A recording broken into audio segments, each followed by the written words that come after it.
Hello! Okay, so last week I did a review on Pisces, Aquarius, Capricorn, and Jones. And this week, I'm going to review Headquarters. Oh, you can actually see the reflection of my iPod in the thing. But I pretty much did the same thing I did last time. Wrote out different points where I was talking about each of the songs and just ramble on, because it's fun. The album opens up with You Told Me, which before it does, I love this like little opening. You hear them kind of like chatting around a little bit in the studio. It's just kind of like random like little piece that someone must have just grabbed and just stuck it at the beginning, you know? It just kind of seems like that. And I think it's a nice way to open it. And I don't really have a whole lot to say for You Told Me. I mean, it isn't like a song really like, wow, sticks out of my mind like a lot of the other ones in this album have a tendency to do that. But I do like the drum track on it. I listened to it and I really liked the drums. Mickey does a fantastic job drumming. I mean that's what the first time I wrote down for a drum track on this entire thing, which is amazing considering he never really drummed before this album, and ta-da-da-da, first one that he did. I'll Spend My Life With You. I love the steel guitar that works its way throughout. That's actually something I like in another song by another artist, how there's some steel guitar going throughout. I like that. It's really cool. How during the choruses, his vocal is duetted or double-tracked, depending on which chorus it is. Because Mickey has a wonderful vocal throughout this entire thing anyways. At the end of the second chorus, a little piano that runs throughout. I love that too.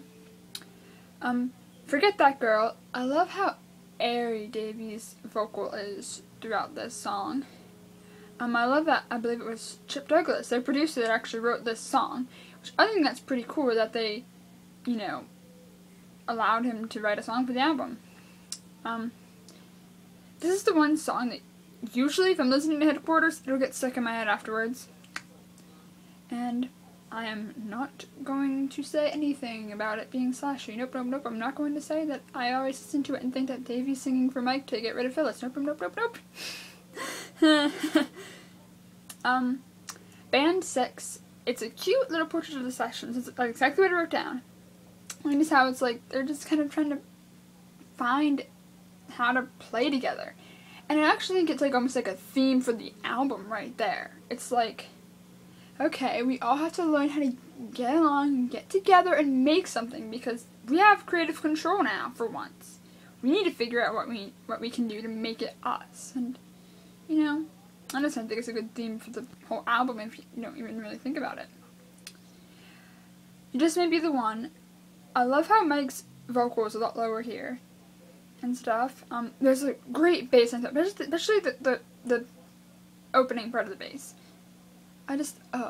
Bass lines get me. Like, the term bassgasm, if you've ever heard of that before, was like designed for people like me because I just love that over them.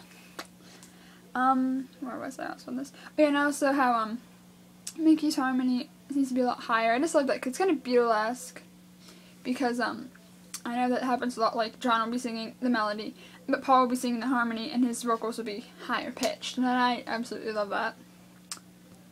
And originally, the first time I listened to this version of You Just May Be the One, I was disappointed because I had listened to the TV show version over and over again. But I've grown to like it better. Probably just because, you know, it's them actually doing the song, maybe. Shades of Grey. Davy, Mickey, Peter. Their vocals. I listen to it and I feel like I am dying and being sent to heaven. I mean, it is amazing. Like, the only song that has better vocals than that is Without You, which is all four of them, a cappella. I die.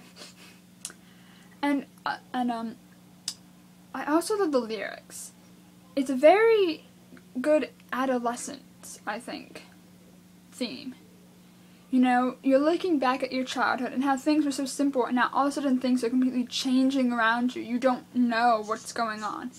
I mean, you know, you're always told, oh, stay away from this stuff. Well, then it's kind of like, but is it really all that bad? You know, and it's a lot about discovering things on your own for the first time, I guess you could say with that too, and it's just a wonderful song for that. I can't get her off of my mind. classic Davy. I mean, everything about it just kind of screams Davy. I mean, it's kind of like the cuddly toy of this album, because I reviewed that one last week. And you just listen to it, and it's just like, you can just picture Davy just wearing, you know, the outfit that he wore whenever he did the cuddly toy scene for the show. Or like what he wears in the Too Many Girls episode whenever he's doing that disaster with Fern. But like, it's him. I mean, especially with the whole, it's like, he's like on a girl. I mean, TV show, Universe Davy, of course, always. Stars in his eyes and a new one appears. For Pete's sake, this fucking song. I'm home alone, so I can swear. But just, oh my goodness. I mean, it was one of the first songs I bought of theirs on iTunes. It's the only song of the CD set I have that's actually on my iPod, which is amazing. Because it's like, it's gotta be my favorite Monkey song. If not that, Valerie, which is also on my iPod. But, oh my goodness, I just love that it's like this hippie lyrics. I mean, it's all about loving one another and, like, you know, and like, in this generation, in this loving time, I mean, it's so hippies.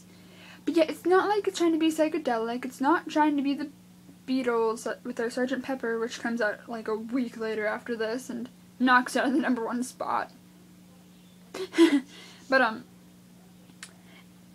it's this whole poppy sound that goes with it, and I love that. The bass line, like I have this underlined, the bass line. I absolutely love the bass that runs throughout this. I mean, this is one of those songs where it's like bassgasm, big time. I love it. And Mickey's vocal throughout it, I mean, oh my goodness. I mean, he is full on with Pete. I'm thinking because the songs, for Pete's sake, Peter's lyrics. I mean, this is his shining moment. I mean, he pretty much wrote the song, and it's amazing. I'm running out of time. I'm already at 7.5 minutes, actually. Whoops. Mr. Webster, I don't know what to say about it, but every time I listen to it, I just can't help but think it kind of reminds me of the Who song, Silas Stingy. Just kind of lyrically almost, you know, just kind of this character sketch, and kind of has similar things, and the sounds kind of similar. So it's basically like the Monkees doing their own type of a song like that. And if you don't know what song I'm talking about, go look it up. Sunny Girlfriend. I love the driving beat behind it. Another character sketch, and I love it. Just Mike talking about this girl that's so sunshiny and happy. And sometimes I wonder if it's not about a girl, but about Davy, but I'm just going to keep my slashy thoughts to myself. Zilch. I actually wrote down, do I have to write down my thoughts for this one?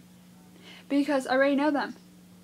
All four of them talking random lines at the same time. I mean, they have just great voices, singing and talking, and just to hear them all going through my head at once, it's like, yeah. No Time is just pure happiness throughout. I mean, the first time I heard it was actually when I was watching the video, and they're in the Rainbow Room, and they're just having a great time, and Mike just can't get the steps down, and I mean, it's just so happy. I mean, it's so hyped up and everything. Early Morning Blues and Greens, it has another great bass line. There's like some almost psychedelicness to it. It's going to hint to what's going to happen on Pisces, Aquarius, Capricorn, and Jones, with the whole organ going through it. The lyrics are kind of cheesy at parts, but I mean, I don't think it really matters so much. It's still a great song. Rainy Skies Get or Jit, I don't know how you really say that. Bad me. But the whole song, this is another perfect song. The drums, however, yeah, I really can't imitate it. The Beatles are mentioned with the whole Four Kings VMI. The chorus is just so catchy. You just have to sing along to it. I mean, I was singing along to it top of my lungs. My parents aren't here. The whole scat singing he does in the part of it, ugh, I mean, it's another great song. I'm running out of time again. I'm just gonna shut up. I'll put I put in the end comments what my wrapped up thoughts on the album is. 14 tracks.